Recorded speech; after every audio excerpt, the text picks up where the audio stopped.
the SEC championship game right now, I think, last I checked, Texas is a 2.5-point favorite over Georgia. Big rematch this weekend. Georgia really got the best of Texas in the trenches the first time when these two teams met in Austin in mid-October. Texas now, I think, knowing your weaknesses there, could have the upper hand. That said, it's concerning to me that Kelvin Banks is questionable on the first injury report this week. The ankle injury. Defensively, I'm not too worried about Texas there. You're healthy on that side of the ball. Honestly, as long as Carson Beck is the Georgia quarterback, I'm not too worried about the Georgia offense. Yeah, to be honest. I've never seen a collapse quite like this. No, I've seen slumps before, but they're just like, you went from potentially the number 1 overall pick to I'm not sure I would draft Carson Beck at this point. He's had some issues. He doesn't even look like a backup. He just looks lost. Yeah. Georgia's offense is outside of the ground game has not had easy sledding the second half of the season. Texas, again, what do you have? 3 interceptions of Carson Beck? I wouldn't hesitate to say they have 1 or 2 at least this weekend. Just can the offense get going? That's going to be the question. I feel better about this game, but I mean, it's in Atlanta, kind of a de facto home game for Georgia in that sense. And, Quinn Ewers still, granted, he looked pretty good on that ankle last week, like in terms of his ability to run. For me, and, we can talk about it a little bit more. Tarik, I know you got to get going here soon, but for me, this game depends on 2 things: Texas's left tackle ability and Quinn Ewers avoiding those bad turnovers. That's it. That's my big 2. The two are intimately related. Yes, and I mean, Quinn's actually, it's more of an interior line thing. But I think I said this on Twitter. I think what gives me more confidence going into this game was in the Texas A&M game. Quinn did not look scared, and he was stepping up in the pocket and moving around like he had at the beginning of the year. If he had just done that in the Georgia game, it would have been very different. Not saying we would have won, but it would have been a lot closer. He needs to get a little bit more air on his passes when he throws those little outward screens. And it looks like he's finally getting his deep ball back too, with that nice shot to Matthew Golden and things like that. So, yeah, and I've a week ago I finally rewatched the Georgia game. Even though Texas played pretty poorly, they left a lot on the field in the first half, dropping a lot of passes, a lot of bad penalties. Trey Wisner dropping that touchdown that could have changed the entire trajectory of the game. So, things like that. You can't make those kind of mistakes against Georgia, but Georgia's very vulnerable. I mean, if you losing to Ole Miss, losing to Alabama, and having just a lot of close games against teams that you had no business being that close in. I don't know how you were that close with Georgia Tech, but and 8 overtimes? Yeah. That's just kind of incredible. And that I'll be honest, that Georgia Tech got hoed. That game, the refs, man, that was bad.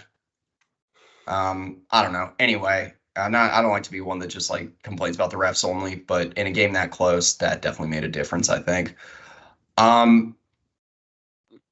Yeah, to your point, Tarik, I don't know how many times I've said this in articles this year that Texas I feel like after every week in SEC play, I've said that Texas just keeps leaving meat on the bone. Maybe outside of the Florida game, Texas, they leave a lot of points out on the field. Regardless if it's turnovers, penalties, missed 4th downs, whatever that be, missed field goals. Seems like they miss a lot of opportunities and the defense just kind of has to clean up the mess. Texas, the second half of the season, adjusted scoring value per possession on offense.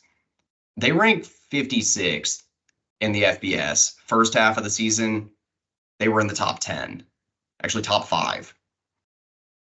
It's a sizable change, and I know Ewers' injury plays into that, but Texas got to start converting when they get, plus side of the 50. It's just too many possessions where they just stall out, turn the ball over, avoidable mistakes.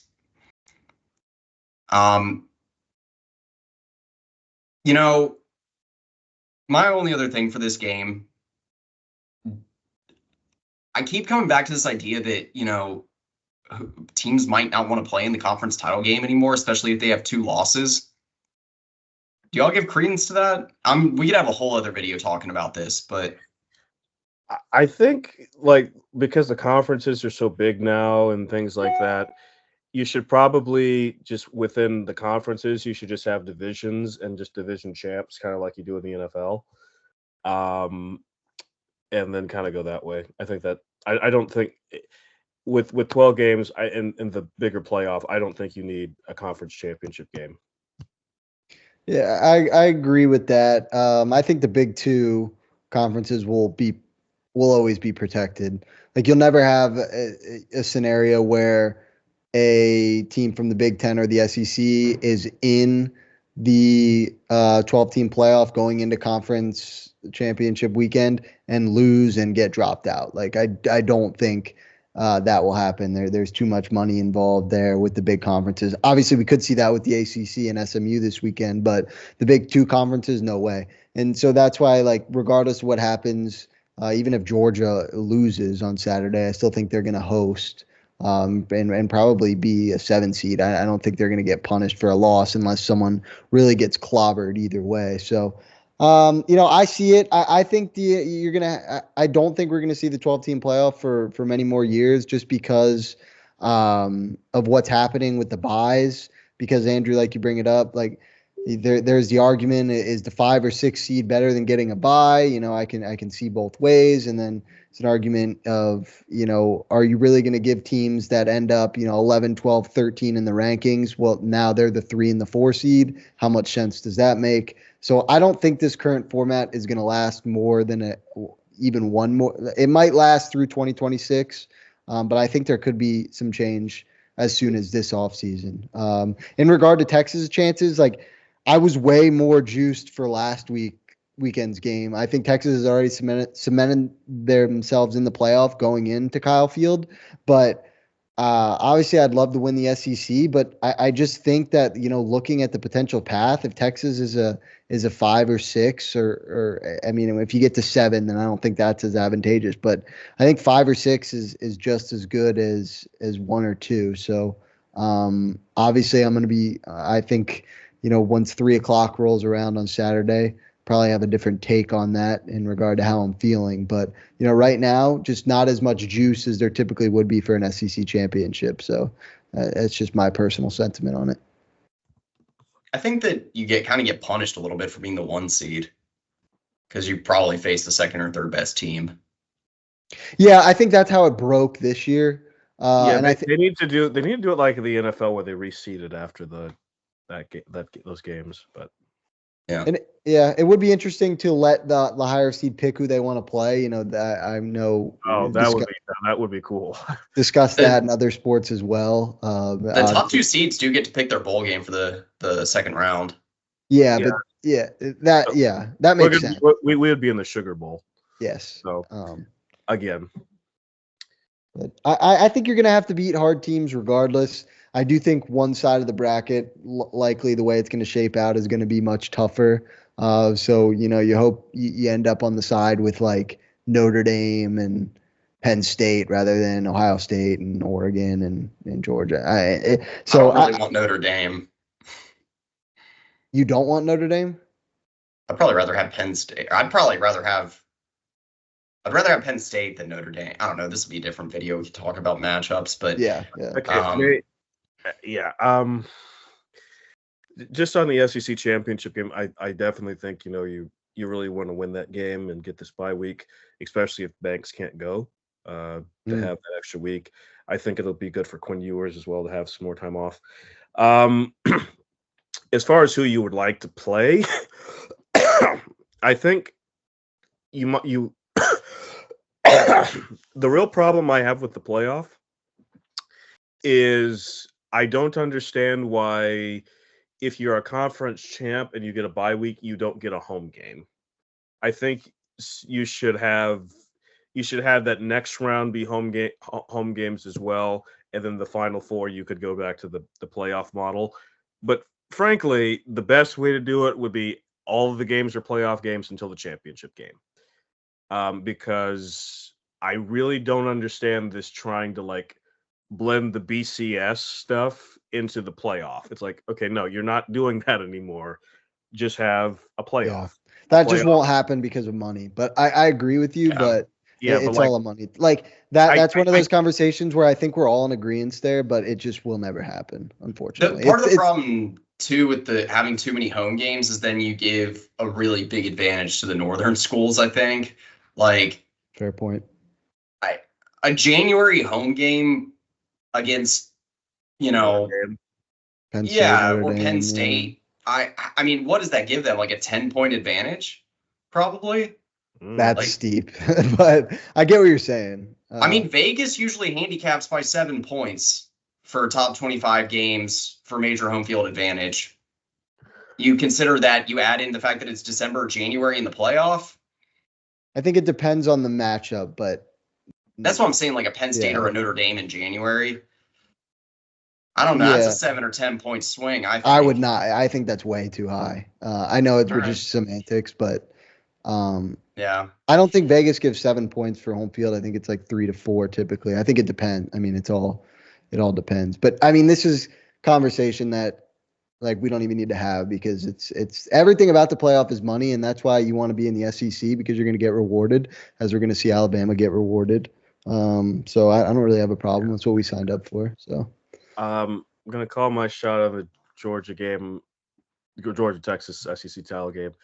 Texas wins. I say final score is 27-17. Okay. Shane? I'll go. I think Trevor Etienne's status is big here. He's currently listed as questionable. He scored 3 touchdowns against us in mid-October. So I think that on the 1 yard line. Yeah, I mean, if Georgia can run the ball, I think whoever runs the ball better is going to win this game. I think Texas 27 carries for 28 yards in the first matchup, but we've seen what happened with Trey Wisner. So I'll go Texas as well. Give me 30-27 Horns back and forth. I do think Carson Beck will play. Both quarterbacks will play better than they did in the first game, and I think it'll come down to who runs the ball better and who capitalizes in the red zone. Yeah, I mean, for me, it depends on, again, how good Quinn is at taking care of the football in this game. I agree. I think Texas probably wins. I'll say 28-24. I think that it's just, even saying that Georgia gets to 24 offensive points sounds weird. I still think that Quinn's going to have a turnover somewhere that is kind of catastrophic. I think he'll cut it down, maybe not a pick 6 or anything this game, hopefully not 2 consecutive red zone turnovers, but missing potentially Kelvin Banks or him being hurt, Quinn still having some sort of ankle issues, I think that's probably building up to be at least 1 turnover. Yeah. So anything else you got before we get out of here? All right. I would say I think regarding the class and the season, there's been like a weird, somewhat pessimistic side of the fan base, especially on Twitter. I would take a step back and realize, what happened from 2010 to 2022 and, say we're going to have the number 1, 2, maybe 3 class in the country. Sure. We missed out on some guys. Texas is 11-1. And playing in the SEC championship. Sure, could Quinn play better? Yes, but I mean, I don't know. I think there's too much hate. I would add to that. Keep in mind that 90% of teams in this country would be very happy to have Quinn as their quarterback, including the Ohio State. Yeah, save Yeah. some of that criticism for like Texas basketball Yeah. or maybe baseball. Like, No, I mean, I said this on Twitter. If you think Texas A&M fans are mad now, wait until Schloss wins it all in year one. So yeah. yeah. All right. And yes, actually, I looked it up, Shane. Yeah, I was inflating that a little much on the Vegas handicap values. It looks like most of the bigger home field advantages this season for college football are worth around 3.5 or 4 points. But it is an incredibly good point by you that traveling up north, like we saw it with the Dolphins, we see it with the Dolphins every year. So, like it is actually it's a very fair. Anyway, for Andrew Miller, Shane Black, Tarik, LaCour, Hook'emHeadlines.com, The Hook'em Horn Show. Happy signing day. Happy conference title game week. Hook'em. Welcome. Welcome.